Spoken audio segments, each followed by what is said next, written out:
Good morning friends. आज हम लोग देखेंगे जो इंडियन पॉलिटी में हम लोग क्वेश्चन देख रहे थे बीपीएससी के पुराने साल में पूछे गए प्रश्न, उसी में 124 नंबर से शुरू करते हैं। यह आने वाले आगामी एग्जाम के लिए बहुत ही महत्वपूर्ण है। तो 124 नंबर क्या क्वेश्चन है? राजनीतिक शब्दावली में शून्यकाल का अर्थ है। शून्यकाल का अर्थ क्या होता है? सिंपल याद कीजिए कि 12 बजे से लेकर और 1 बजे के बीच का जो समय है उसी में वही इसी को शून्यकाल कहा जाता है। लेकिन ऐसा इसमें कुछ न दिया है, अतः यह डिलेटेड क्वेश्चन है। प्रश्नकाल और सभा पटल पर पत्र रखे जाने के तत्काल पश्चात तथा किसी सूचीबद्ध कार्य को सभा द्वारा शुरू करने से पहले के समय का लोकप्रिय नाम शून्यकाल है। यानी यह 12 बजे शुरू होता है। इस अवधि को शिष्ट भाषा में शून्यकाल कहते हैं। लोकसभा में कथित शून्यकाल मामले उठाने के लिए सदस्य प्रतिदिन पूर्वाह्न 10 बजे से पूर्व जिस महत्वपूर्ण विषय को सभा में उठाना चाहते हैं उसके बारे में स्पष्टता बोलते हुए अध्यक्ष को सूचना देते हैं। सभा में ऐसे मामले को उठाने या न उठाने की अनुमति देना अध्यक्ष पर निर्भर करता है। संसदीय प्रक्रिया में शून्यकाल शब्द को औपचारिक मान्यता प्राप्त नहीं है, अतः यह विकल्प गलत है। आम आदमी पार्टी है, क्वेश्चन आया था, तो इसका उत्तर ई होगा। ऐसा क्यों? क्योंकि निर्वाचन आयोग निर्वाचन के प्रयोजन हेतु राजनीतिक दलों को पंजीकृत करता है और उनकी चुनाव निष्पादनता के आधार पर उन्हें राष्ट्रीय या राज्य स्तरीय दलों के रूप में मान्यता देता है। अन्य दलों को केवल पंजीकृत यानी गैर मान्यता प्राप्त दल घोषित करता है। राज्य स्तरीय दलों की मान्यता के लिए निम्नलिखित अर्हताएं चाहिए। क्या क्या चाहिए उसको? अगर किसी राज्य का दल हो तो यदि उस दल ने राज्य की विधानसभा के आम चुनाव में उस राज्य से हुए कुल वैध मतों का 6% प्राप्त किया हो तथा उसके अतिरिक्त उसने संबंधित राज्य में 2 स्थान प्राप्त किए हों। यानी अगर विधानसभा चुनाव हो गया बिहार में, मान लेते हैं उस पार्टी को 6% वोट प्राप्त हो जाए और 2 सीट भी मिल जाए विधानसभा की।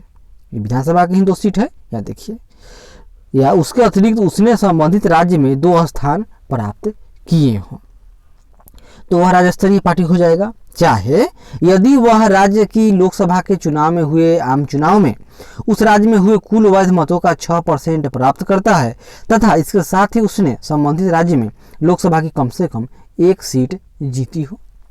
तीसरा, यदि उस दल ने राज्य की विधानसभा के कुल स्थानों का 3% या 3 सीटें जो भी ज़्यादा हो प्राप्त हो, तब भी वह राज्य स्तरीय पार्टी है। यदि उस राज्य के लिए आवंटित प्रत्येक 25 सीट के अनुपात में कम से कम 1 सीट जीती हो या लोकसभा के चुनाव में उस संबंधित राज्य में उसे विभाजन से कम उतनी सीटें प्राप्त की हो। इस प्रकार आम आदमी पार्टी उपयुक्त अर्हताएं पूर्ण करती है, अतः यह एक राज्य स्तरीय पंजीकृत पार्टी है। और आम आदमी पार्टी एक पंजीकृत पार्टी भी है, एक राज्य पार्टी तथा क्षेत्रीय पार्टी है, अतः विकल्प ई सही होगा। जबकि लोकसभा आयोग ने अपने पहले उत्तर में क्या माना था? इसका उत्तर ए माना था। तो ए क्या मान लिया था, थोड़ा देख लेते हैं। तो उसने उसको राज्य पार्टी माना था, लेकिन वह लोग क्या है, आम आदमी पार्टी तो राज्य स्तरीय पार्टी है, क्षेत्रीय रीजनल पार्टी है और पंजीकृत पार्टी भी है, तो इसका उत्तर ई होगा। लेकिन यहाँ पर गौर करने वाली बात यह है कि जो पार्टी का बंटवारा है वह 3 तरह का ही होता है। एक राज्य स्तरीय पार्टी होगा, एक राष्ट्रीय पार्टी या एक रजिस्टर्ड पार्टी। तो तीनों अलग अलग हुए ना, अतः इन्होंने जबरदस्ती इसको भी ई में बना दिया गया। विकल्प ई सही है। चलिए मानते हैं। 126 में क्या है? संसद के दोनों सदनों का संयुक्त अधिवेशन आयोजित होता है। भारत के राष्ट्रपति के निर्वाचन के लिए ऐसा हो सकता है? नहीं होगा। भारत के उपराष्ट्रपति के निर्वाचन के लिए नहीं होगा। संविधान में संशोधन से संबंधित विधेयक को पारित करने के लिए नहीं होगा। एक ऐसे विधेयक पर विचार करने और उसे पारित करने के लिए जिस पर दोनों सदनों में मतभेद हो, यानी केवल 4 हो सकता है। यानी कि यह जो संविधान नहीं, संसद का जो संयुक्त बैठक होता है केवल साधारण बिल के पास करने, साधारण विधेयक को ही पास करने के लिए किया जाता है, और यह संविधान के अनुच्छेद नंबर 108 में लिखा हुआ है। भारतीय राजनीतिक व्यवस्था में इनमें से कौन सर्वोच्च है? तो संविधान सर्वोच्च है। दिल्ली है एक, क्या है? यूनियन टेरिटरी है। सिक्किम भारत का एक राज्य बनाया गया था, तो याद कर लीजिए 35वें संविधान संशोधन द्वारा 1974 के द्वारा सिक्किम को भारत में संयुक्त राज्य के रूप में शामिल किया गया। वहीं 36वें संविधान संशोधन 1975 के द्वारा इसको 22वां राज्य का दर्जा दिया गया था, अतः इसमें 36वां नहीं है। बिहार को काटकर एक पृथक वनांचल राज्य बनाना संभव है, तो कैसे होगा? यहाँ देखिए, राज्य का निर्माण करने का अधिकार अनुच्छेद 3 के अनुसार क्या है? संघीय संसद का है, यानी केंद्र चाहे तो बना सकती है। अतः बिहार को काटकर पृथक वनांचल यानी जो आज झारखंड बना था वह बनाने का अधिकार किसको था? तो संसद को था, राज्य को नहीं। संविधान समीक्षा आयोग जिसे फरवरी 2000 में गठित किया गया के अध्यक्ष थे तो एम.एन. वेंकटचलैया। आगे बढ़ते हैं। भारत के सर्वोच्च न्यायालय की स्थापना हुई थी तो भारत सरकार अधिनियम 1935 के अधीन, और उसमें अभी क्या है वर्तमान में? तो अभी इसमें 33 मुख्य अन्य न्यायाधीश है और एक मुख्य न्यायाधीश है, यानी कुल 34 है। और यह आर्टिकल नंबर 124 के द्वारा भारतीय संविधान में सर्वोच्च न्यायालय के बारे में दिया गया है। Article number 124। भारतीय सर्वोच्च न्यायालय में न्यायाधीशों की नियुक्ति कौन करता है? तो राष्ट्रपति करेंगे, वो भी ऐसा नहीं है कि वो अपने मन से कर दे। यहाँ देखिए, भारतीय संविधान के अनुच्छेद 124(2) के अनुसार राष्ट्रपति सर्वोच्च न्यायालय के प्रत्येक न्यायाधीश को नियुक्त करता है। वह भी कोलेजियम पद्धति की अनुशंसा पर सर्वोच्च न्यायालय तथा उच्च न्यायालयों के न्यायाधीशों की नियुक्ति होती है। भारत के सर्वोच्च न्यायालय की स्वीकृत क्षमता है, तो जो वर्तमान में क्षमता है वह कितना है? तो अभी न दिया है इसमें,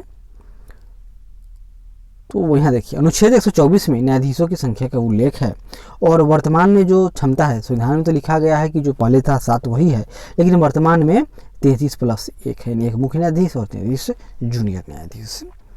उच्चतम न्यायालय के न्यायाधीशों की संख्या की वृद्धि करने की शक्ति किसके पास है? शक्ति, जहाँ शक्ति की बात हो तो वह संसद के पास है, लेकिन उच्च न्यायालय में अगर आ जाए हाई कोर्ट में तो यह राष्ट्रपति के पास है। सर्वोच्च न्यायालय के न्यायाधीशों की सेवानिवृत्ति की उम्र क्या है? सर्वोच्च न्यायालय आए तो 65 है, अगर हाई कोर्ट आए तो 62 वर्ष। सर्वोच्च न्यायालय का न्यायाधीश अपने पद से त्याग पत्र किसको लिखकर दे सकता है? तो वह राष्ट्रपति को लिखकर दे सकता है। और यहाँ देखिए, सर्वोच्च न्यायालय का न्यायाधीश अपने पद से त्याग पत्र राष्ट्रपति को लिखकर दे सकता है। इसके अतिरिक्त संसद की सिफारिश पर राष्ट्रपति द्वारा उसे पद से हटाया जा सकता है। उल्लेखनीय है कि भारतीय संविधान के भाग 6 में अनुच्छेद 124 से लेकर 147 तक उच्चतम न्यायालय के गठन, स्वतंत्रता, शक्तियाँ, प्रक्रिया एवं न्याय क्षेत्र का उल्लेख है।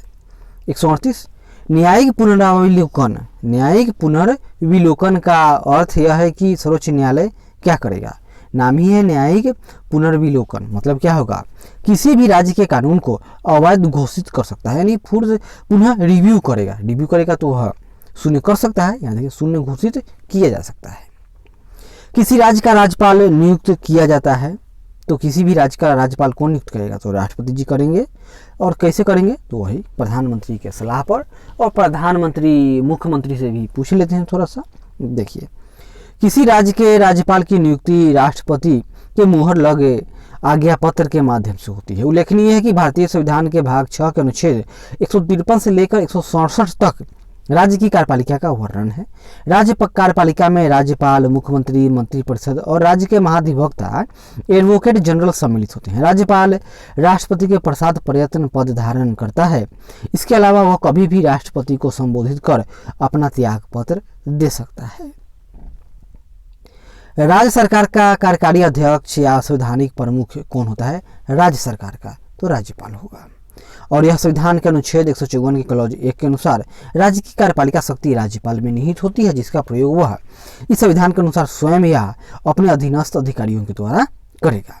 भारतीय संविधान के अनुसार राज्यों की विधायिका में सम्मिलित है। राज्यों की विधायिका, तो जो राज्यों की विधायिका हो, इसी तरह केंद्र में, तो केंद्र में कौन होगा? राष्ट्रपति, राज्यसभा और लोकसभा। और राज्य की बात आ जाए तो यहाँ भी 3 हो जाएंगे, राज्यपाल, विधानसभा और विधान परिषद। लेकिन सभी राज्य में विधान परिषद नहीं है,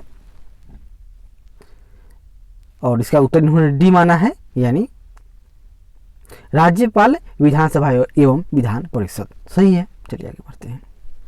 यह अनुच्छेद 168 के अनुसार राज्यों की विधायिका में शामिल हैं कौन कौन? तो राज्यपाल, विधानसभा, विधान परिषद, यानी जहां इसका अस्तित्व है। भारत में राज्य विधान पालिकाओं का उच्च सदन कौन है? जिस तरह केंद्र में राज्यसभा, इसी तरह राज्यों में विधान पालिका परिषद।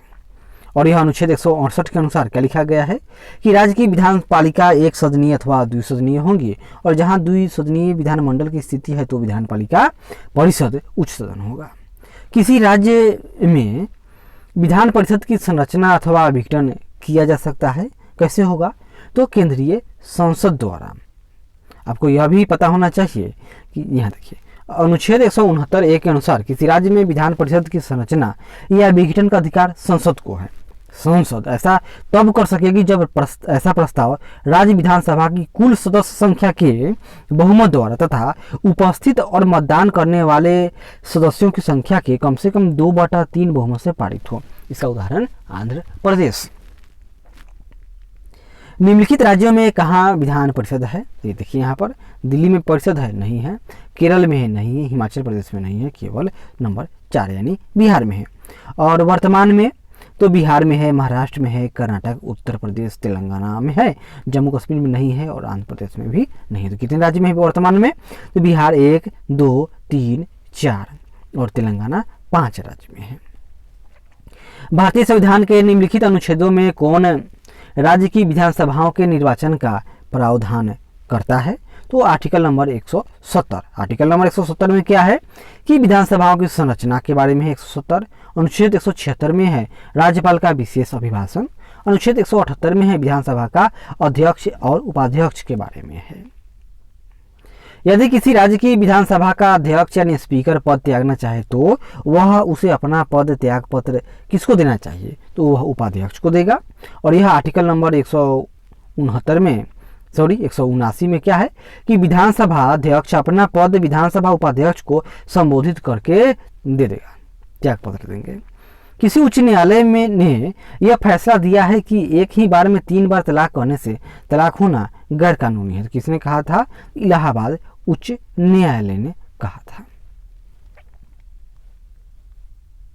निम्नलिखित उच्च न्यायालयों में से कौन एक से अधिक राज्य या केंद्र शासित प्रदेश के लिए है?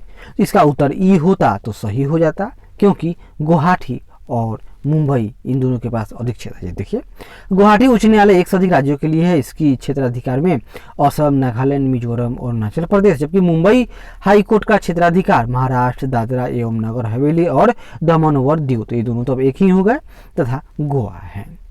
बाबरी मस्जिद या राम जन्मभूमि का विवाद जो इलाहाबाद उच्च न्यायालय की लखनऊ खंडपीठ के समक्ष है वह क्या है? तो वह यहाँ देखिए वह स्वतत्वाधिकार मुकदमा है, यानी टाइटल सूट था।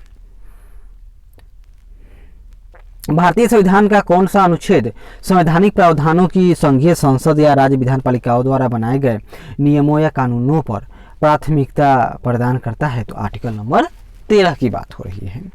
संविधान के अनुच्छेद 13 में यह प्रावधान है कि संघ व राज्य कोई ऐसा कानून नहीं बनाएंगे जो भाग 3 में प्रदत्त मौलिक अधिकार यानी फंडामेंटल राइट को छीनती हो या उसमें कोई कटौती करती हो। यदि कोई कानून मौलिक अधिकारों के उल्लंघन में बनाया गया तो वह कानून उल्लंघन की मात्रा तक शून्य होगी। अनुच्छेद 32 संवैधानिक उपचार यानी है अनुच्छेद 32 का संबंध संवैधानिक उपचार से है। अनुच्छेद 245 केंद्र व राज्य के मध्य संवैधानिक शक्तियों का विस्तार। अनुच्छेद 326 लोकसभा व विधानसभा का निर्वाचन वयस्क मताधिकार के बारे में किया जाएगा, इसके बारे में उसमें वर्णन किया गया है। निम्नलिखित में से कौन सा विषय समवर्ती सूची में है? तो शिक्षा समवर्ती सूची का विषय है। तो भारतीय संविधान में क्या लिखा हुआ है यहाँ देखिए, में संघीय ढांचे को मजबूती प्रदान करने के लिए विषयों को केंद्र और राज्यों के लिए निश्चित कर दिया गया है। उन्हें महत्व के आधार पर संघ सूची, राज्य सूची एवं समवर्ती सूची में विभाजित किया गया है। शिक्षा आरंभ में राज्य सूची में थी, लेकिन इसको क्या किया गया? तो इंदिरा गांधी ने इसको यहाँ देखिए 42वें संविधान संशोधन के द्वारा 1976 की धारा 57 द्वारा इसे समवर्ती सूची में डाल दिया गया। निम्न में से किस अनुच्छेद के अंतर्गत वित्त आयोग का गठन का प्रावधान किया गया है? तो आर्टिकल नंबर 280। भारत में संघीय वित्त आयोग संबंध रखता है तो राज्यों और केंद्र के बीच वित्त के बंटवारे से, और इसमें क्या होगा?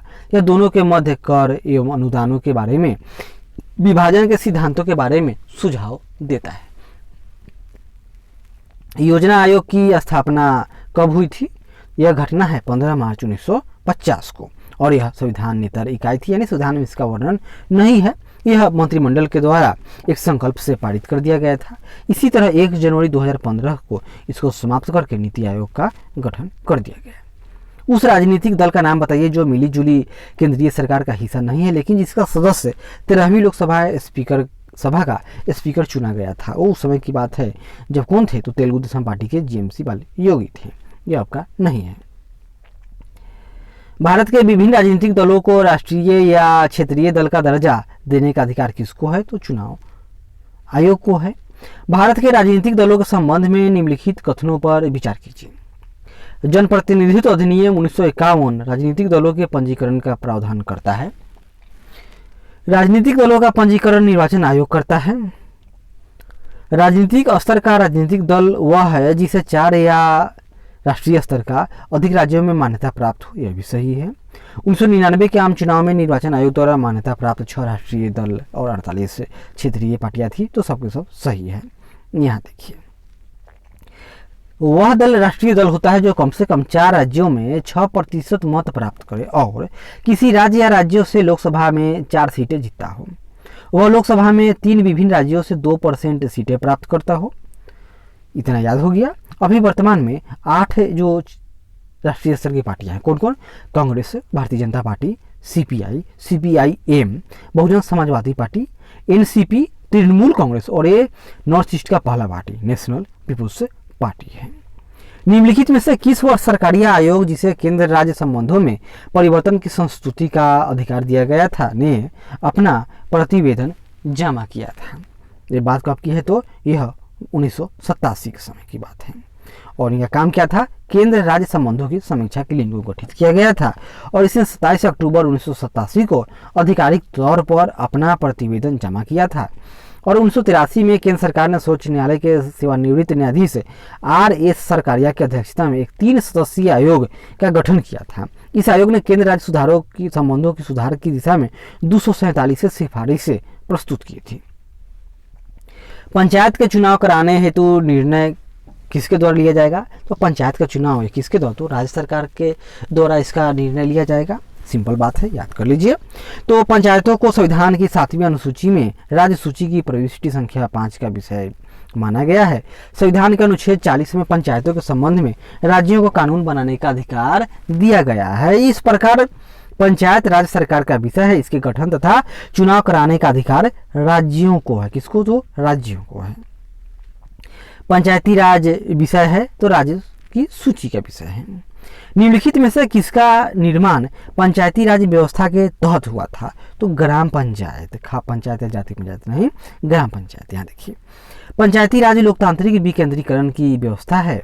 संविधान के भाग 9 के अंतर्गत अनुच्छेद 243 से 243 के तहत पंचायत से संबंधित प्रावधानों का उल्लेख है। वर्ष 1957 में बलवंत राय मेहता समिति द्वारा प्रस्तुत रिपोर्ट में लोकतांत्रिक विकेंद्रीकरण की योजना प्रस्तुत की गई, जिसमें त्रिस्तरीय पंचायती राज पद्धति की सिफारिश की गई। इसमें गांव स्तर पर ग्राम स्तर, ब्लॉक स्तर पर पंचायत समिति तथा जिला स्तर पर जिला परिषद गठन करने का प्रावधान था।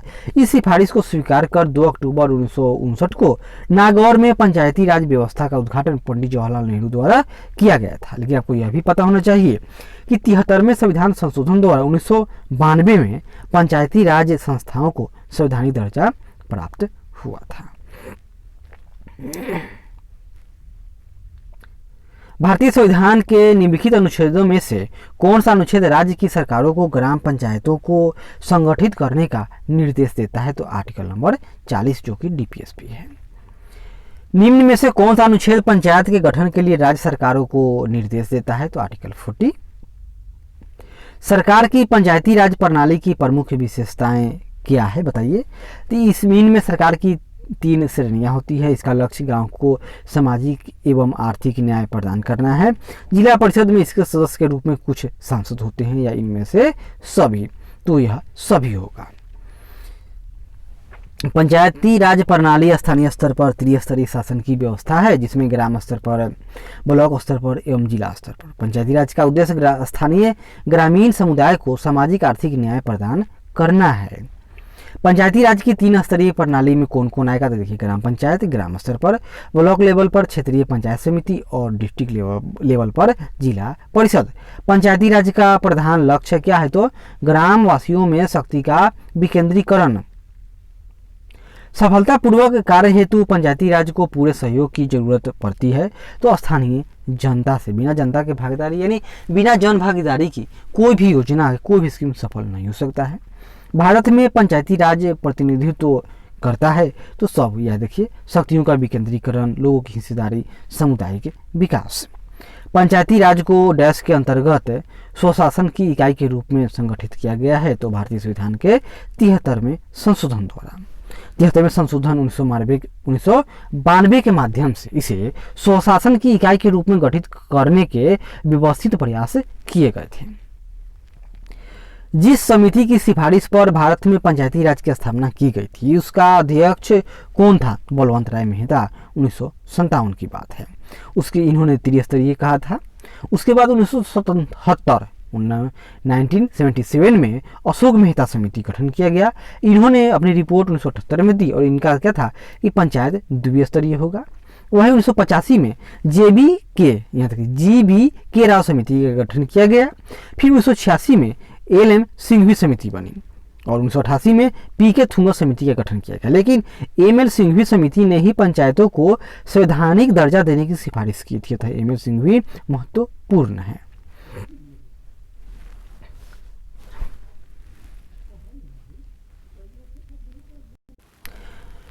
भारत में पंचायती राज की अनुशंसा के लिए बनी समिति के अध्यक्ष थे तो बलवंत राय मेहता। भारत में पंचायती राज व्यवस्था सर्वप्रथम राजस्थान और डैश में तो आंध्र प्रदेश में लागू किया गया था। कहाँ, तो यहाँ देखिए राजस्थान के नागौर में और आंध्र प्रदेश में भी यह व्यवस्था लागू किया गया था। ग्राम यहाँ पंचायती राज सर्वप्रथम परिवर्तित किया गया तो राजस्थान में। निम्नलिखित में से किस कमेटी या आयोग ने न्याय पंचायत बनाने की सिफारिश की थी, तो अशोक राय मेहता ने। अशोक राय मेहता यानी बलवंत राय के बाद वाले यानी 1977 में। निम्नलिखित में से कौन सा कार्य स्थानीय स्वशासन के अधिकार क्षेत्र में नहीं आता है, तो सार्वजनिक स्वास्थ्य, स्वच्छता और आगे देखते हैं जन उपयोगी सेवा, सार्वजनिक अनुशासन का रखरखाव, यानी तो सार्वजनिक अनुशासन का रखरखाव यह नहीं आता है। तो स्थानीय स्वशासन के अधिकार क्षेत्र में सार्वजनिक स्वास्थ्य, स्वच्छता तथा जन उपयोगी सेवाएं आते हैं, किंतु सार्वजनिक अनुशासन का रखरखाव नहीं आता है, पुलिस नहीं है।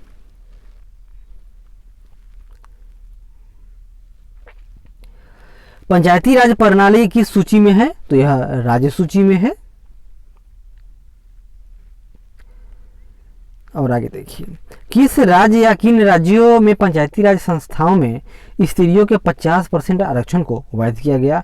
ऐसा करने वाला बिहार पहला था, लेकिन बिहार, उत्तराखंड, मध्य प्रदेश, हिमाचल प्रदेश इन सब राज्यों में 50% आरक्षण दिया गया है। यहाँ देखिए बिहार, उत्तराखंड, हिमाचल प्रदेश, मध्य प्रदेश में पंचायती राज संस्थाओं में महिलाओं को 50% आरक्षण दिया गया। इसके अलावा आंध्र प्रदेश, केरल, छत्तीसगढ़, झारखंड, महाराष्ट्र, उड़ीसा, राजस्थान, कर्नाटक, पंजाब, सिक्किम, तमिलनाडु, तेलंगाना, पश्चिम बंगाल, त्रिपुरा में महिलाओं के 50% स्थान महिलाओं को आरक्षित दिया गया है। किन राज्य सरकारों ने 2010 तक स्थानीय निकायों में महिलाओं का आरक्षण 50% कर दिया था, तो हम लोग वर्तमान में देख लेते हैं, तो देख ही चुके हैं। सामान्य अधिकतर राज्यों में महिलाओं को 50% आरक्षण दिया गया है। किस संवैधानिक संशोधन के द्वारा पंचायती राज संस्थाओं को संवैधानिक स्तर प्रदान हुआ था, तो 73वां। कब, तो 1992 में हुआ था। संविधान का 73वां संशोधन संबंधित है तो यह पंचायती राज प्रणाली से है। भारत में इनमें से कौन सा विषय पंचायती राज संस्थाओं की शक्तियों के अंतर्गत नहीं आता है, तो न्यायिक पुनर्विवेचन, जुडिशियल रिव्यू नहीं है, लेकिन बाकी सब भूमि सुधारों का क्रियान्वयन, निर्धनता निवारण कार्यक्रमों का क्रियान्वयन, ये सब किसमें, तो पंचायती राज संस्थाओं के अधीन है। भारतीय संविधान में संशोधन के लिए विधेयक लाया जा सकता है, तो या तो लोकसभा में या राज्यसभा में, और यह अनुच्छेद 368 में वर्णित है। भारतीय संविधान के लिए प्रथम संशोधन विधेयक लाया गया था, तो ये बात कब की है, तो यह 1951 की बात है। भारतीय संविधान के प्रथम संशोधन विधेयक 1951 में लाया गया। इस संशोधन के द्वारा आर्टिकल 15(1), 19(1) 6, 19(2), 31 यानी ये सब फंडामेंटल राइट, फिर 85, 87, 174, 176, 341, 42, 43 में संशोधन किए गए। निम्नलिखित में से किस संविधान संशोधन अधिनियम को लघु संविधान कहा गया? तो 42वां संविधान संशोधन, जो कि 1976 में हुआ था। और इसमें यहाँ देखिए 42वें संविधान संशोधन का मुख्य उद्देश्य उच्चतम न्यायालय द्वारा 1973 में केशवानंद भारती मामले में दिए गए निर्णय से उत्पन्न कठिनाइयों को दूर करना था, जिसमें संसद के संविधान संशोधन की शक्ति को इस मामले में निर्णित किया गया कि संविधान के आधारभूत ढांचे को संशोधन करने से रोका गया था। 185 में क्या है? पिछड़ी जाति आयोग के प्रथम सभापति कौन थे? तो काका साहेब कालेलकर थे। और भारतीय संविधान के अनुच्छेद 340 के तहत भारत के राष्ट्रपति के आदेश द्वारा प्रथम अखिल भारतीय पिछड़ी जाति आयोग का गठन 29 जनवरी 1953 को हुआ था। और इसके पहले अध्यक्ष तो काका साहेब कालेलकर थे।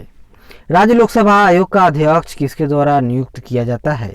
तो किसके द्वारा? राज्य लोकसभा आयोग का अध्यक्ष सिंपल सी बात है, भारत के क्या होंगे? तो राज्य के राज्यपाल। और यहाँ देखिए अध्यक्ष की नियुक्ति राज्यपाल के द्वारा की जाती है, लेकिन हटाने का अधिकार राष्ट्रपति को है।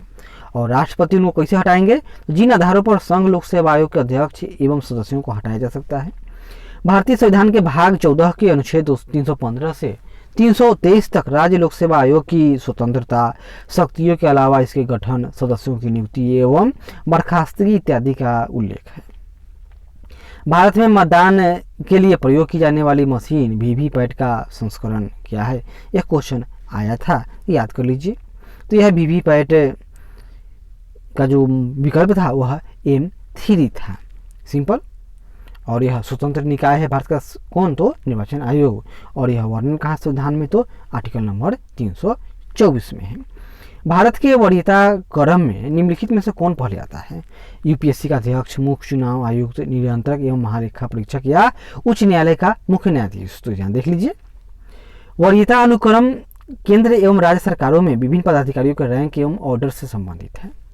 इस संबंध में वर्तमान अधिसूचना 26 जुलाई 1979 को जारी की गई थी, जिसके अनुसार संघ लोक सेवा आयोग का अध्यक्ष, मुख्य निर्वाचन आयुक्त तथा भारत के नियंत्रक एवं महालेखा परीक्षक को वरीयता क्रम में एक समान यानी 9 के क्रम रखा गया है, जबकि उच्च न्यायालय के मुख्य न्यायाधीश को अपने न्यायिक क्षेत्र में 14वें तथा उसके बाहर वे 17वें क्रम पर रखा जाएगा।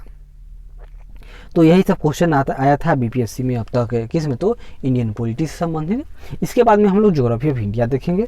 तो आशा करते हैं कि यह प्रयास अच्छा लगे। जरूर लाइक करें, शेयर करें, कमेंट करें और सब्सक्राइब करें। धन्यवाद।